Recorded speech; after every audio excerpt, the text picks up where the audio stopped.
तो वाल्मीकि जी ने सोचा जिनकी कथा ही मंगलकारिणी है, जो स्वयं मंगलमय है, अब उनकी कथा के लिए अलग से हम कौन सा मंगल करें, क्या जरूरत मंगल की। इसलिए मंगल की कोई जरूरत महसूस नहीं हुई वाल्मीकि जी को, और वाल्मीकि जी ने सीधे कथा प्रारंभ कर दी। तपस्वाध्याय निरतम तपस्वी वाग विदाम्बरम नारदम परिपप्रच्छ वाल्मीकिर मुनिपुंगव।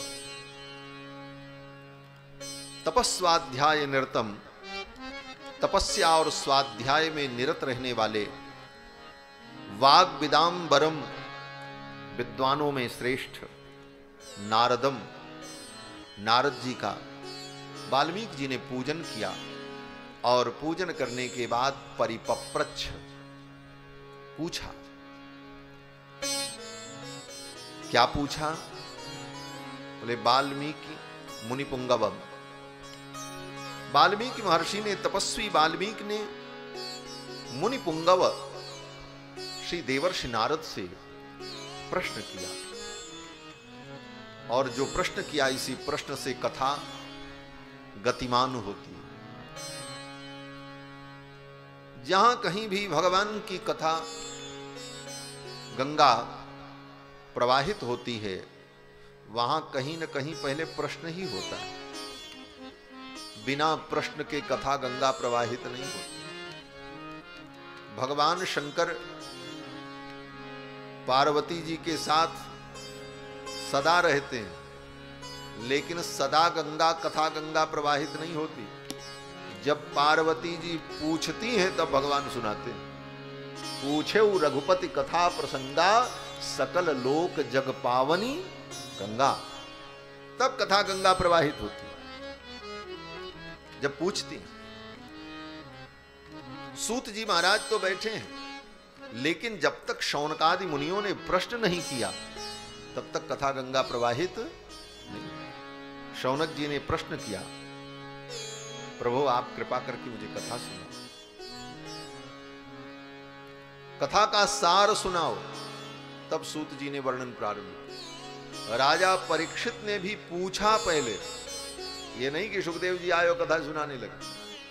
पहले राजा परीक्षित ने प्रश्न किया, अतः पृच्छामि संसिद्धिम योगिनाम परमं गुरुम। तब सुखदेव जी ने वर्णन किया। तो जब तक कोई पूछे ना, तब तक उसको कुछ सुनाना भी नहीं चाहिए, ये नियम है। श्री मनु जी महाराज मनुस्मृति में कहते हैं,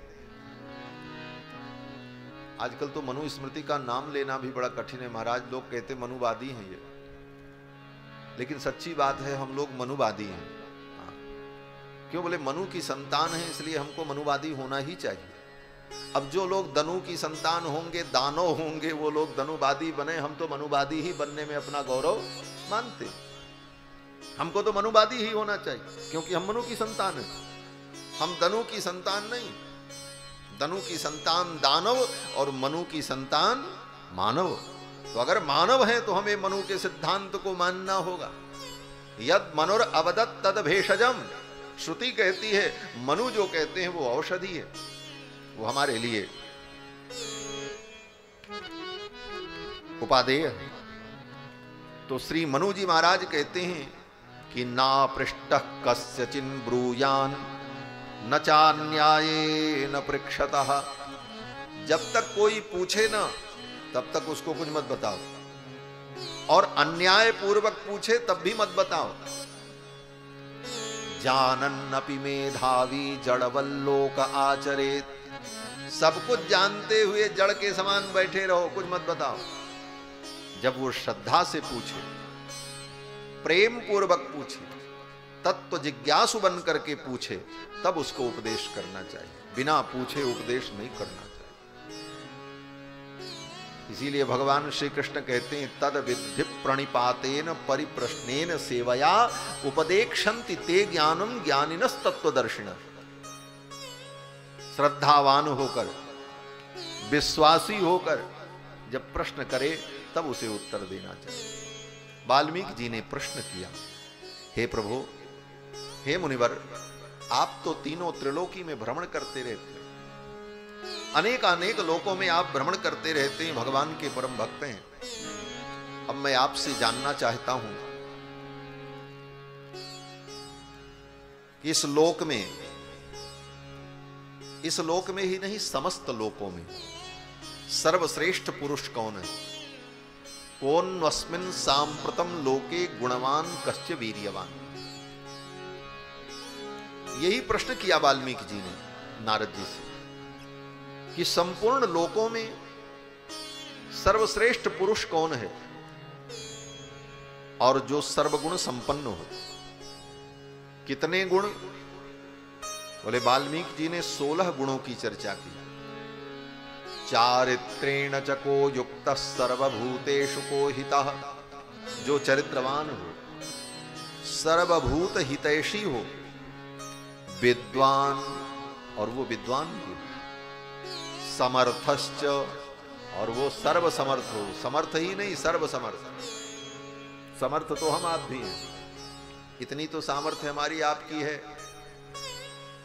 कि अपने लिए 2 रोटी की व्यवस्था कर लेते हैं, लेकिन सारी दुनिया की व्यवस्था करने का सामर्थ्य तो नहीं। और जिसके अंदर सब सामर्थ्य हो, सर्व समर्थ। वाल्मीकि जी कहते हैं मैं ऐसे पुरुष को जानना चाहता हूं जो सर्व समर्थ हो। समर्थश्च कश्चैक प्रियदर्शनः, और जो एकमात्र प्रिय दर्शन हो, जिसका दर्शन सबको प्रिय हो। बोले महाराज भगवान का दर्शन सबको प्रिय है। ये प्रश्न बड़ा विलक्षण है महाराज। खाली इस एक शब्द की व्याख्या अगर करना हो, कश्चैक प्रिय दर्शन, तो 2 घंटे की कथा तो यही। कश्चैक प्रिय दर्शन, भगवान प्रिय दर्शन है। वाल्मीकि जी कहते मैं ऐसे पुरुष को जानना चाहता हूं जिसका दर्शन सबको प्रिय हो। किसी का दर्शन किसी को प्रिय होता, लेकिन सबका दर्शन सबको प्रिय नहीं होता। इसी देश में बड़े बड़े अभिनेता हैं और बड़े बड़े नेता भी हैं, लेकिन वही नेता कुछ लोगों को अच्छे लगते हैं और कुछ लोग गालियां भी देते हैं। सबको प्रिय नहीं है। लेकिन राम जी सबको प्रिय है। बोले राम जी शत्रुओं को भी प्रिय है महाराज, यही तो विशेषता है। राम जी को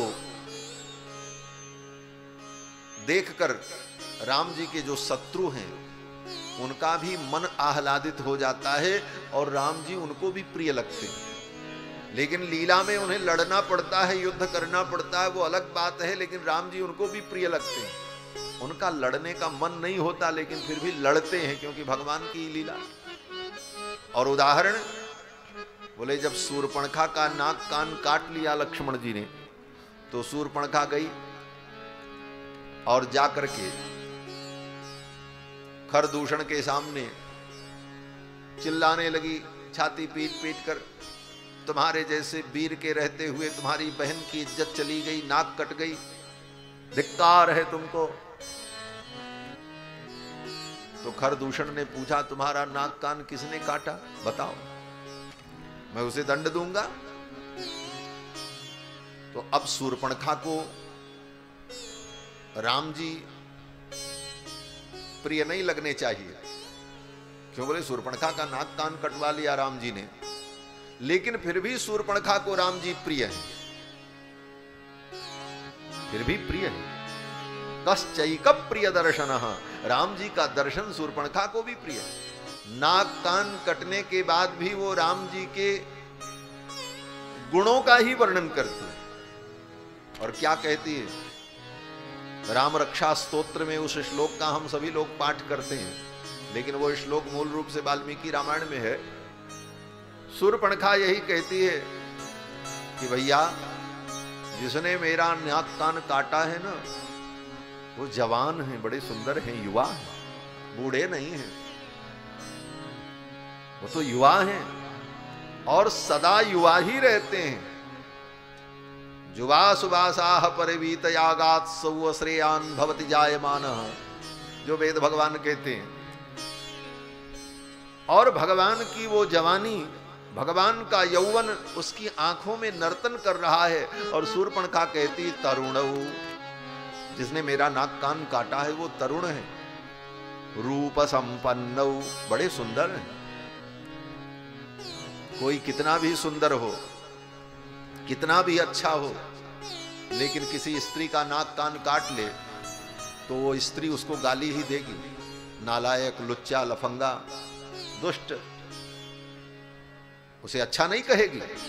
लेकिन शूर्पणखा भगवान को क्या कहती है?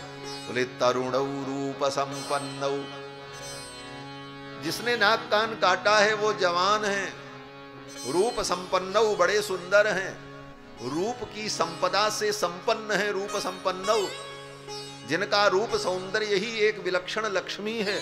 रूप सन्नहनम लक्ष्मीम, वाल्मीकि जी कहते हैं, भगवान का सौंदर्य स्वयं में एक लक्ष्मी है।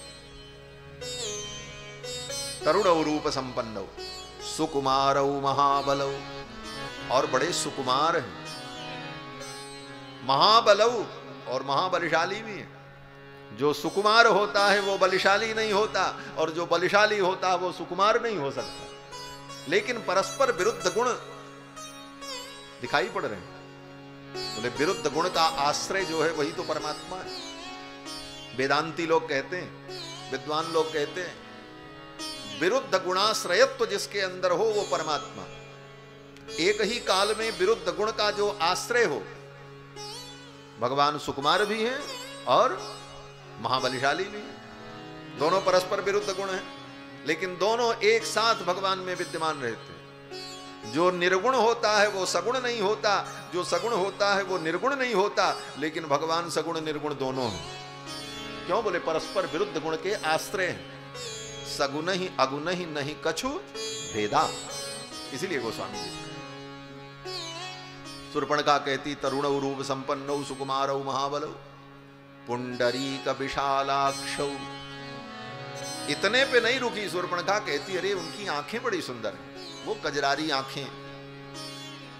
आंखों का वर्णन करने लगे, कितने सुंदर नेत्र हैं उनके, जिन्होंने मेरा नाक कान काटा है। कजरारे, अरुणारे, चमकीले, सरसीले, गर्वीले, नशीले, घशीले, जितनी भी उपमा दी जाए कम है। ऐसे भगवान के नेत्र। पुंडरीक विशालाक्षो, ये पुंडरीक विशालाक्षो कहने का भाव बड़ा विचित्र है। पुंडरीक, पुंडरीक माने कमल, लेकिन कमल नयन ये कहने में उतना रस नहीं है। पुंडरीक नयन, पुंडरीकाक्ष, क्योंकि पुंडरीकाक्ष, पुंडरीक के समान भगवान के नेत्र हैं। ये वेदांत में श्रुति ने कहा, कप्यासमेवा मक्षिणीम, कमल के समान जिनके नेत्र हैं। पुंडरीकाक्ष का मतलब ही होता है परब्रह्म परमात्मा। इसीलिए कहते हैं जह स्मरेत पुंडरीकाक्षम सबाही आभ्यंतर से। पुंडरीकाक्ष शब्द पर बड़ा विचार किया है, और श्री वाल्मीकि रामायण में बड़ा सुंदर संकेत है। मानो ये संकेत यही कहता है, जिन पुंडरीकाक्ष के स्मरण से व्यक्ति भीतर बाहर से पवित्र हो जाता है, वो पुंडरीकाक्ष कौन है? बोले वही रघुनाथ जी हैं। पुंडरीक विशालाक्ष, वही राम लक्ष्मण। चीर कृष्णा जिनांबरव, चीर कृष्णा जिन धारण करने वाले। तो भगवान के सौंदर्य का वर्णन करती है शूर्पणखा। शूर्पणखा को भी भगवान प्रिय हैं, जबकि शूर्पणखा का नाक कान काट लिया। यही यश्चैक प्रिय दर्शन, जो सबको प्रिय दर्शन। और जब खरदूषण ने सुना तो खरदूषण भी आया, बोले चलो मैं देखता हूं। 14,000 राक्षसों को लेकर के भगवान से युद्ध करने के लिए दंडकारण्य में आया। खरदूषण जब आया तो दूर से भगवान को देखते ही उसकी बुद्धि बदल गई महाराज।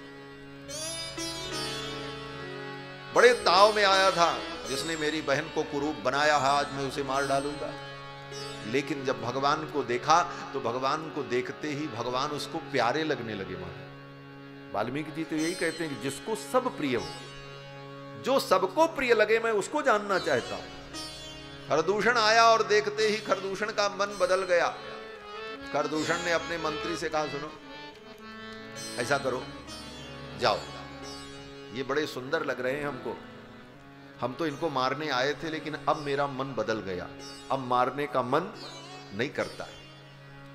यद्यपि इन्होंने मेरी बहन को कुरूप बनाया है, लेकिन इतने सुंदर हैं कि इनको मारने का मन ही नहीं कर रहा है, क्या करें। भगनी कीन कुरूपा, यद्यपि भगनी कीन कुरूपा, बदलायक नहीं पुरुष अनूपा, बदलायक नहीं पुरुष अनूपा, यद्यपि भगिनी कीन कुरूपा, यद्यपि भगिनी कीन कुरूपा, बदलायक नहीं पुरुष अनूपा, बदलायक नहीं पुरुष अनूपा।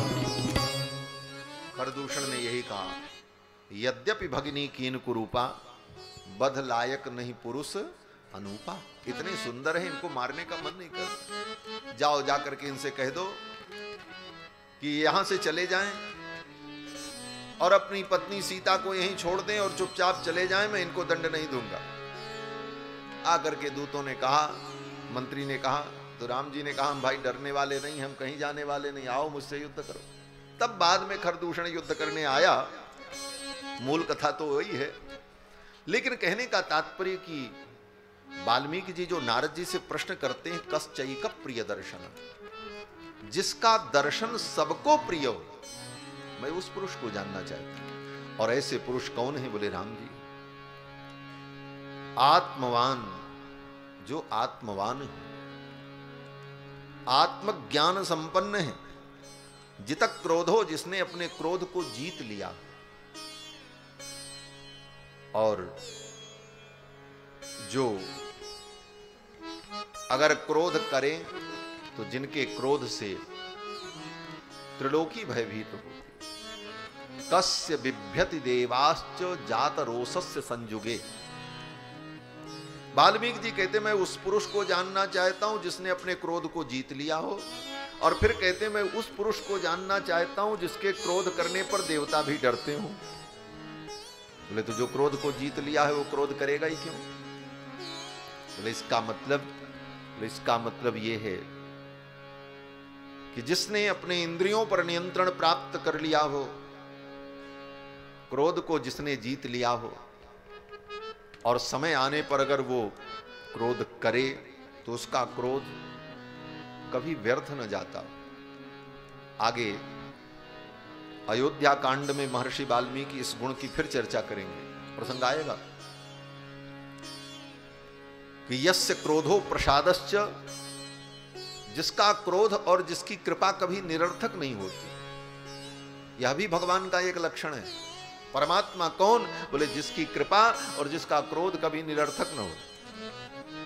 क्रोध तो हमको आपको भी आता है, लेकिन हम आप किसी का क्या बिगाड़ पाते हैं? कुछ नहीं कर पाते। चाहते तो हैं कि ऐसा हो जाए क्रोध में, लेकिन सामने वाले के ऊपर बस नहीं चलता। अपना सिर भले पीट लें, अपना खून जला लें, लेकिन अपने क्रोध से हम किसी का कुछ बिगाड़ नहीं पाते। और कृपा, बोले, कृपा करने की इच्छा तो हमारे आपके अंदर भी होती है, लेकिन हमारे आपकी कृपा का कोई मूल्य नहीं, सामर्थ्य नहीं। चाहते तो हैं सारी दुनिया को सुखी बना दे, लेकिन हमारे पास न संसाधन है, न उतने हमारे पास उपाय है, न उतनी शक्ति। लेकिन भगवान की कृपा और भगवान का क्रोध, बोले, दोनों अमोघ है। इसीलिए अयोध्या वासियों ने दशरथ जी से कहा, हमारे राम जी का क्रोध और इनकी कृपा दोनों अमोघ है, इसलिए आप इनको राजा बनाओ। राजा बनने की योग्यता इनमें है, इसीलिए क्योंकि इनका क्रोध और इनकी कृपा दोनों अमोघ है। इसीलिए हनुमान जी ने लंका में जाकर के कहा, रावण को समझाते हुए हनुमान जी ने कहा, देखो हमारे राम जी जब तुम्हारे ऊपर क्रोध करेंगे तो फिर तुमको कोई नहीं बचा सकता। क्यों? बोले, उनका क्रोध कभी व्यर्थ नहीं जाता। कोई नहीं बचा सकता तुम्हें। ब्रह्मा भी आ जाए तो तुमको नहीं बचा पाएंगे, इंद्र आ जाए वो तुमको नहीं बचा पाएंगे, भगवान शंकर सदाशिव भी तुम्हें बचाने नहीं आएंगे। हनुमान जी ने यही कहा।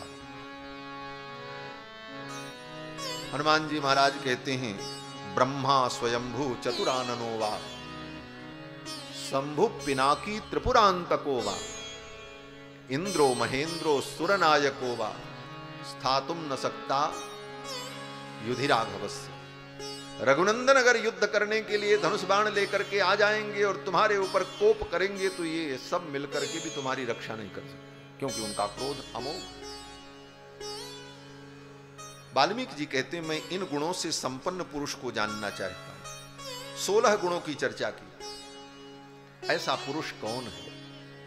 तो नारद जी कहते हैं, मुनिवर तुमने जो प्रश्न किया है, इतने सारे गुण और परस्पर विरुद्ध गुण ये किसी मनुष्य में नहीं हो सकते। ये सारे गुण तो परमात्मा के हैं। और मैं तुम्हें बताता हूं, इक्ष्वाकु वंश प्रभवो रामो नाम जनैश्रुतः। इक्ष्वाकु के वंश में उत्पन्न होने वाले जो राम हैं, जन जन की जिह्वा पर जिनका नाम उच्चरित होता रहता है, वे रघुनंदन श्री राम ही इन गुणों से संपन्न हैं, जिन गुणों की तुमने चर्चा की। नारद जी ने तो, वाल्मीकि जी ने तो 16 गुण की चर्चा की कि इन 16 गुणों से संपन्न कौन है? षोडश कलो वही पूर्ण। षोडश कला ही पूर्णता का मूल है। और नारद जी जब वर्णन करने लगे तो नारद जी ने भगवान के 68 गुण का वर्णन किया। नारद जी कहते हैं, इक्ष्वाकु वंश में उत्पन्न होने वाले जो श्री राम हैं, बुद्धिमान नीतिमान वाग्मी श्रीमान शत्रु निवर्हण विपुलांसो महाबाहु कंबुग्रीवो महाहनु। ऐसे करते हुए भगवान के 68 गुणों का वर्णन किया नारद जी ने। हमारे पूज्य आचार्य चरण कहा करते थे कि वाल्मीकि रामायण के प्रारंभ में वाल्मीकि जी ने जो 16 गुण का स्मरण किया, फिर उत्तर देते हुए नारद जी ने 68 गुण का स्मरण किया, तो ये 16 और 68 गुण मिलकर के कितने हुए? बोले 84। ये भगवान के जो 84 गुण हैं, इन गुणों का चिंतन ही जीव को 84 लाख योनि से मुक्त करने वाला है। भगवान के गुण का चिंतन। और ये कथा क्या है? बोले भगवान के गुणों का चिंतन। पूरी कथा ही भगवान के गुणों का चिंतन है, क्योंकि गुण से ही कथा प्रारंभ होती है। नारद जी ने यही प्रश्न, वाल्मीकि जी ने यही प्रश्न ही किया। ये आज की कथा इसलिए मैं कह रहा हूं कि वाल्मीकि रामायण का आनंद लेने के लिए ये भूमिका है, तब आनंद आगे आएगा। विषय वस्तु का विवेचन जब होगा तब। नारद जी कहते हैं, वाल्मीकि जी कहते हैं, कौन वस्मिन सांप्रतम लोके गुणवान। सांप्रतम इस समय, इदानीम इस समय सर्वलोकों में, समस्त लोकों में सर्वश्रेष्ठ पुरुष कौन है? गुणवान। कौन वस्मिन सांप्रतम लोके गुणवान, ये पहला प्रश्न था वाल्मीकि जी का। और गुणवान शब्द के द्वारा प्रश्न प्रारंभ किया और नारद जी ने गुणों की चर्चा की, और इन्हीं गुणों का विस्तार आगे पूरे वाल्मीकि रामायण में प्रसंग में होता है। अब दूसरी बात, ये वाल्मीकि रामायण के प्रारंभ में वाल्मीकि जी ने जो नारद जी से जिज्ञासा की है, ये जिज्ञासा क्या है? बोले ब्रह्म जिज्ञासा है। ब्रह्म जिज्ञासा, क्योंकि वेदांत की ही व्याख्या तो रामायण है। उत्तर भाग का ही विस्तार है, उपनिषदों का ही विस्तार है वाल्मीकि रामायण। तो वाल्मीकि जी ने जो प्रश्न किया, गुणवान, उस पुरुष को मैं जानना चाहता हूं जो गुणवान हो। तो ये ब्रह्म जिज्ञासा कैसी है?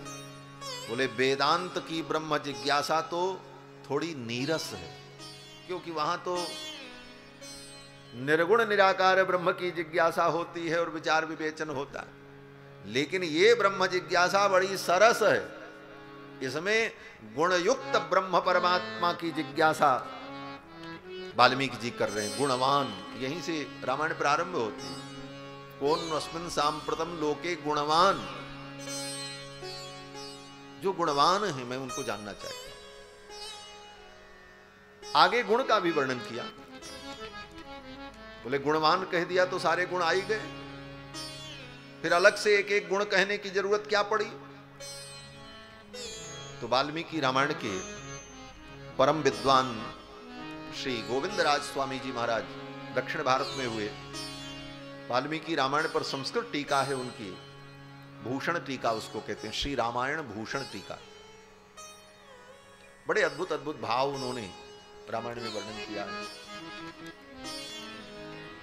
तो श्री भूषण टीकाकार जो हैं वो कहते हैं कि ये गुणवान एक विशेष गुण है।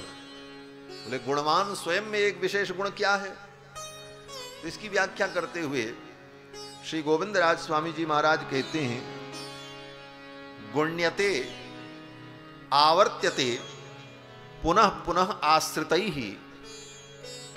जो भगवान के आश्रित भक्त हैं, शरणागत भक्त हैं, दास हैं, प्रेमी हैं, जो भी कहो, उन आश्रित भक्तों के द्वारा भगवान के जिस गुण का बार बार चिंतन किया जाता है, गुण्यते आवर्त्यते पुनः पुनः आश्रितैहि।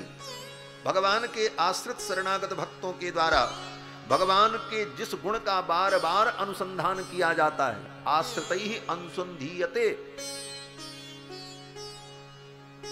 वो गुण। बोले उस गुण का नाम गुणवान है।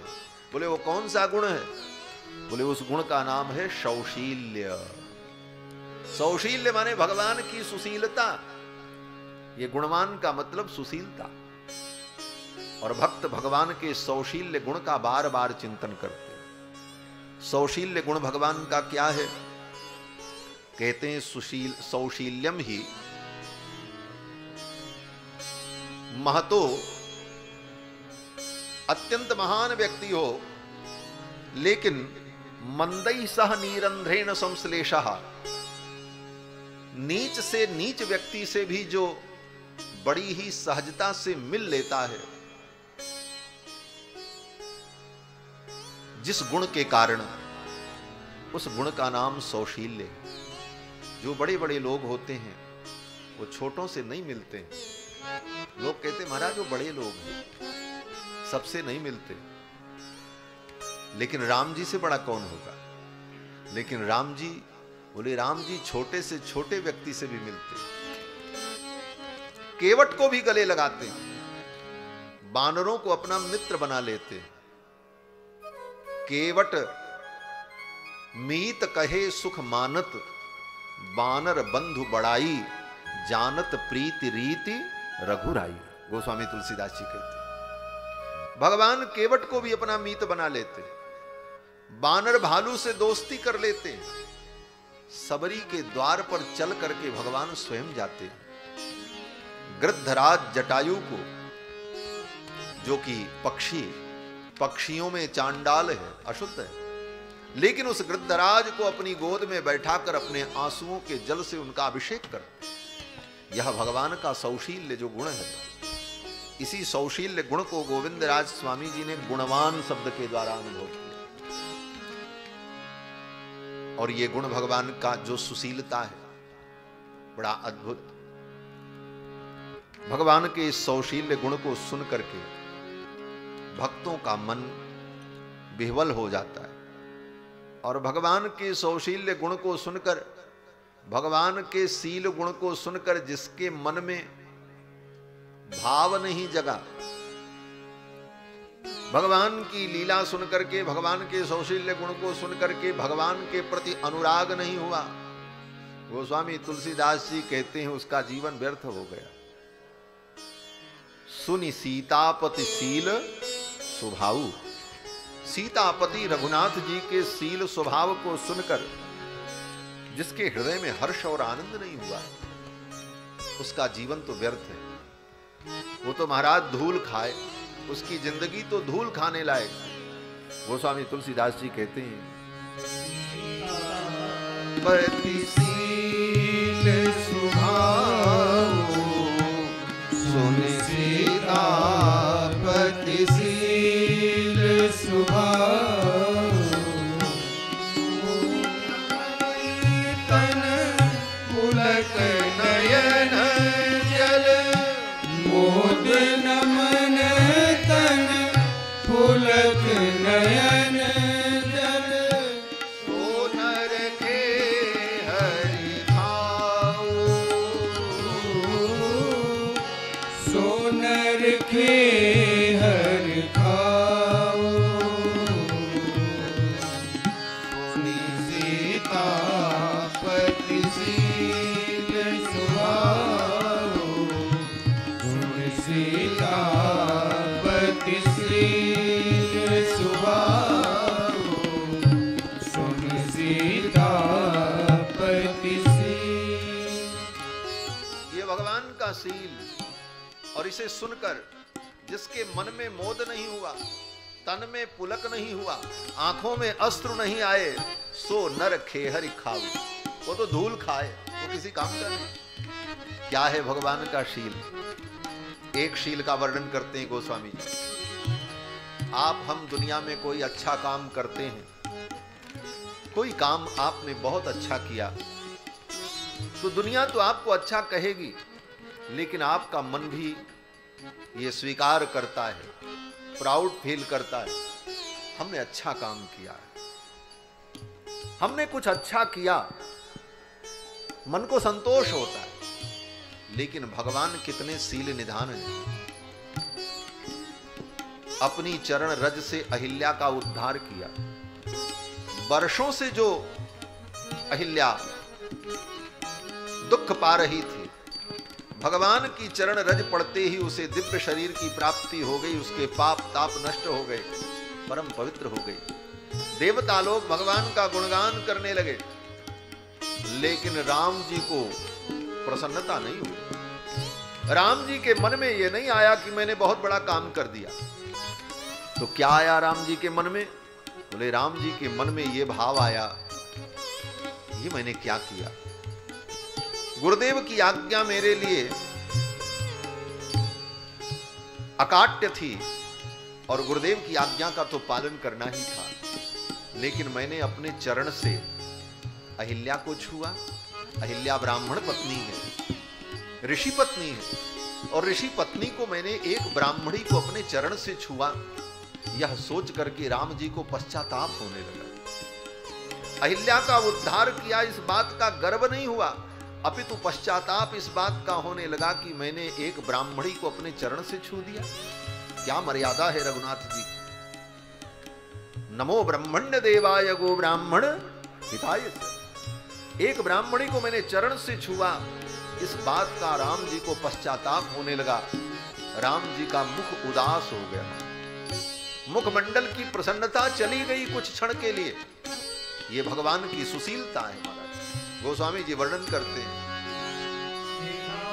साप संताप विगत भई, शिला साप संताप विगत भई, बरसत पावन पाओ, बरसत पावन पाओ। कई सुगति सो नहेरि हरस हिय, कई सुगति सो नहेरि हरस हिय, चरण छुए पछताओ, चरण छुए पछताओ। सुन सीता पतिशील स्वभाव, सुन सीता पतिशील स्वभाव, सुन सीता पतिशील भगवान का शील गुण। दियो सुगति न हेरि हरस ही। अहिल्या को सुगति प्रदान किया, इसका हर्ष नहीं है। चरण छुए पछताऊ, चरण से छूने का पश्चाताप। और गोस्वामी जी तो ऐसा सुंदर वर्णन करते महाराज कि इस पश्चाताप को दूर करने के लिए राम जी को बड़ा उपाय करना पड़ा। अहिल्या का जब उद्धार किया तो वहां से राम जी जब चले तो मन में होने लगा, एक ब्राह्मणी को मैंने चरण से छू दिया, मुझसे तो गलती हो गई, अब इसका प्रायश्चित मैं कैसे करूं। तो मन में अगर अपराध बोध हो कि हमसे कुछ अपराध बना, तो मन को प्रसन्न करने के लिए प्रायश्चित। बोले प्रायश्चित क्या है? बोले किसी तीर्थ में जाओ, तीर्थ का दर्शन करो, गंगा स्नान करो, कथा सुनो, ब्राह्मणों को दान करो। इन सारे सत्कर्मों से मन का पश्चाताप दूर होता है। अब राम जी यही करने के लिए चल पड़े। अहिल्या का उद्धार किया तो कहां जा रहे हैं? लक्ष्मण मुनि संगा गए यहाँ जग पावनी गंगा। चले राम लक्ष्मण मुनि संगा गए यहाँ जग पावनी गंगा। आदि सुन सब कथा सुनाई, यही प्रकार सुर सरी मई आई। गादि सुन सब कथा सुनाई, यही प्रकार सुर सरी मई आई। समेत नाए विविध दान मही देवन पाए। तब प्रभु ऋषि समेत नहाए, विविध दान मही देवन पाए। विविध दान मही देवन पाए, विविध दान मही देवन पाए। गंगा का दर्शन किया, फिर गंगा के अवतरण की कथा सुनी और गंगा में स्नान किया। विविध दान मही देवन पाए, ब्राह्मणों को दान किया। और इतना जब सब कुछ कर लिया तब राम जी का मन प्रसन्न हुआ, तब वो पश्चाताप दूर हुआ जो अहिल्या को चरण से छुआ। इसीलिए अगली चौपाई में गोस्वामी जी संकेत करते हैं कि जब इतना सब काम राम जी ने कर लिया, गंगा दर्शन, गंगा के अवतरण की कथा, ब्राह्मणों को दान और गंगा के तट पर तीर्थ में जाना, बोले ये सब करके राम जी का मन प्रसन्न हो गया। अब राम जी हर्षित हो गए और जनकपुर के लिए चल पड़े। मुनि वृंद सहाया, देव विदेह नगर नियराया। हर्ष चले मुनि वृंद सहाया, देव विदेह नगर नियराया। देव विदेह नगर नियराया, देव विदेह नगर नियराया।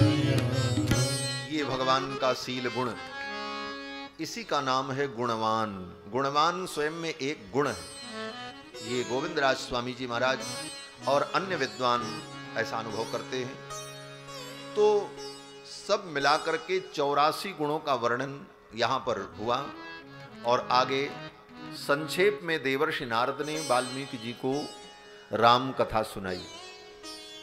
प्राकट्य से लेकर रावण वध के पश्चात अयोध्या में भगवान का पट्टाभिषेक पर्यंत संपूर्ण रामचरित्र को नारद जी ने वाल्मीकि जी को सुनाया और कहा कि इदम पवित्रम पापघ्नम, ये राम जी का जो चरित्र है, इदम पवित्रम, ये चरित्र जो है पवित्र है।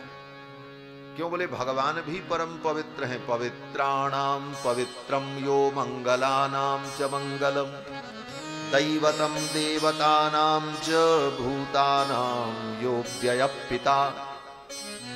उनका ये चरित्र है, इसलिए ये चरित्र भी पवित्र है। इदम पवित्रम पापघ्नम, ये समस्त पापों का नाश करने वाला, पुण्यम, पुण्य प्रदान करने वाला, वेदैश्च सम्मितम, और ये वेद के समान है। प्रारंभ में मैंने निवेदन किया था, वेदावतार है, तो अवतार और अवतारी में भेद नहीं होता, अवतारी ही अवतार लेता है। तत्वतः अवतार और अवतारी में कोई भेद नहीं होता, दोनों समान ही होते हैं। इसीलिए रामायण वेदावतार है, इसलिए वेद के ही समान है। वेदैश्च सम्मितम यह पठेद रामचरितम, इस रामचरित्र को, रामायण को जो पढ़ता है, यह पठेद रामचरितम सर्व पापै प्रमुच्यते, वो समस्त पापों से मुक्त हो जाता है। और केवल वही मुक्त नहीं होता, एतदाख्यानमायुष्यम, ये राम कथा ऐसा आख्यान है जो हमारे आयुष्य को बढ़ाने वाला है। और जो इसे पढ़ता है, सपुत्र पौत्र, पुत्र पौत्र के सहित, सगणः, अपने गणों के परिकरों के सहित, प्रेत्य स्वर्गे महीयते,